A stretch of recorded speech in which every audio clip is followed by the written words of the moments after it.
दिशाचं भारत देशाचं, दाही दिशाचं भारत देशाचं लिहिलं जन संविधान. म्हणून भीमराव माझी जान, हाय भीमराव माझी जान, आहा भीमराव माझी जान, हाय भीमराव माझी जान.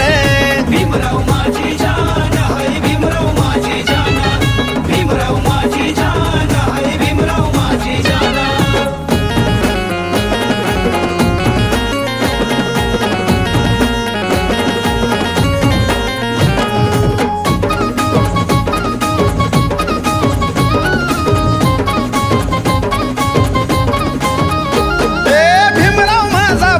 होता मोठा समसमान वाटलाय धनाचा त्यानं.